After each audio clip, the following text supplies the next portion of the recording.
Last week, I told you how I had a broody hen. Well, this week, I have 2 broody hens. Come see. Good morning. She's due to hatch her eggs tomorrow.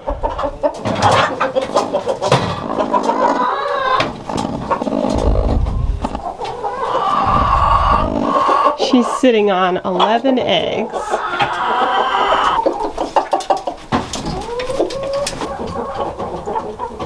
Down here, my other pullet has been sitting on her eggs for 5 days now. Good morning. Good morning. Also this week, the chickens were able to go into the expanded run for the first time, and they love it. They have a little chicken door to get through.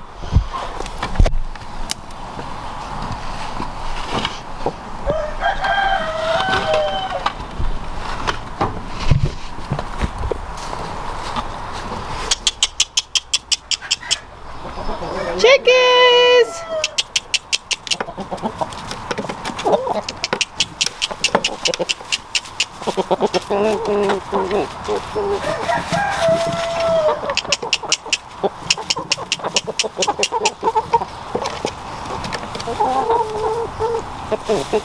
What good babies you are!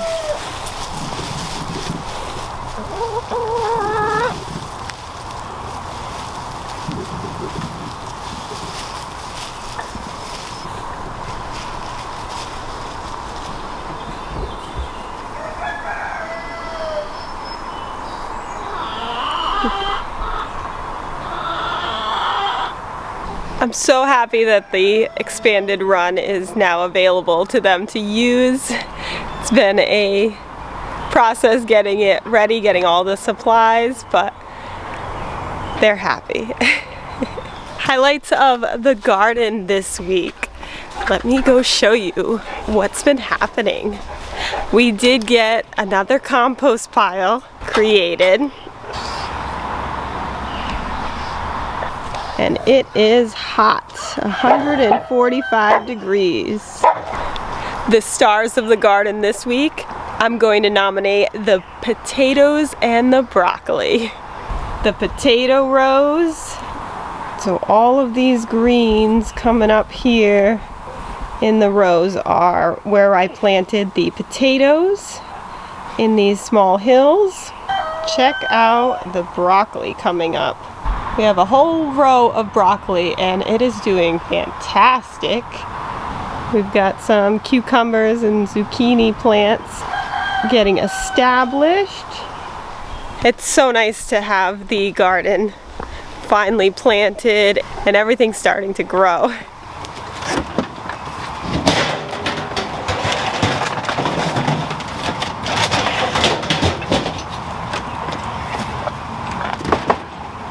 Let's feed some chicks. Speaking of chicks, we just had 31 chicks hatch in the incubator over the last 2 days. So they will be getting vaccinated this week, and after a week in the brooder, we'll be moving them on outside.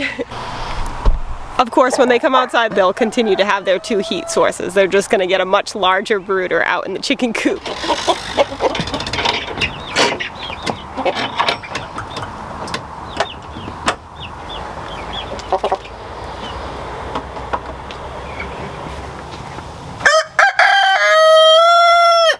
Do you see how big these roosters are getting? Good morning. Good morning. You guys ready for breakfast? I'm definitely starting to see some gender differences. Can you spot the difference?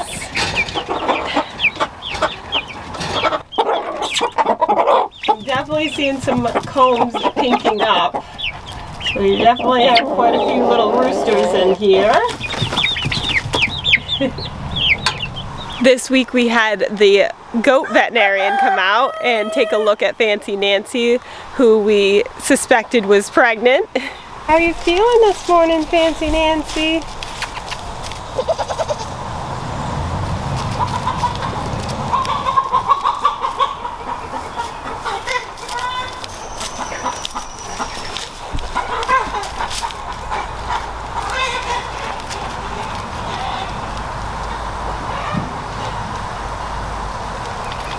The veterinarian's first impression was not only does she look pregnant, but she looks like she's carrying more than one baby.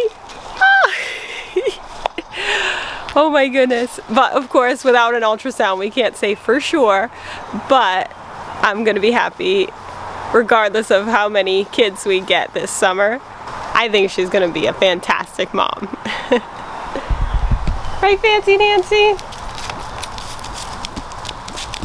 We had a pretty bad storm this week. We had a large tree branch crash down in the goat area. A huge tree just fell down in the goat pen. We had a bad rainstorm. Are you girls okay? You okay? Where's Amelia? Amelia? You okay, baby? Hey, Nancy. Hey, baby, are you okay? Hey. Thankfully, nobody was hurt. I panicked when I saw the branch was down. Thankfully, the goats were perfectly fine. There was no damage to the property. It just missed their goat shed. Whew. We were very, very fortunate. It's been a busy week with the gardening and having the goat vet out. Oh, and I meant to tell you, last week we talked about the poultry inspector had come out and we were waiting on our test results for our flock, and yay! They all came back negative. So no pylorium, typhoid, salmonella, or avian influenza detected in our flock. So I'm so relieved and happy to have those negative blood work results. And so we are going to keep continuing doing the biosecurity measures that we've already instilled, and we're going to attempt to add in the suggested biosecurity measure that we were told by the poultry inspector, which is to cover the chicken run with some sort of plastic or waterproof barrier to keep bird droppings from coming into the chicken run. So it's something we're looking into. We appreciate any suggestions. I made a whole video about avian influenza and the biosecurity measures we are currently taking to protect our flock from that, so you should check it out. I also made a video about creating our container garden, and it's doing really well. I've already enjoyed having salad from my back porch container garden. And we're just starting to get little tiny carrot tops coming through. The seeds are starting to germinate. We've got some dinosaur kale, as well as some radishes that have sprouted. But honestly, isn't it just lovely to be able to come out on your back porch and just have lush greens that you can eat, assorted lettuce and kale, and then just gorgeous flowers to just enjoy the beauty and the pop of color. The lemon tree's doing well. The watermelon vines, they got a little bit taller. I can't wait for it to start trellising on up this pallet. I think it's gonna be gorgeous. If you haven't started your container garden yet, what are you waiting for? Get your farm on. 1, 2, 1, 2, 3, 4. Do you want a farm? A wicked awesome farm? Watch this channel to learn what to do. We love to farm and we'll show you. Yeah, welcome to our show. Whoa. Just one more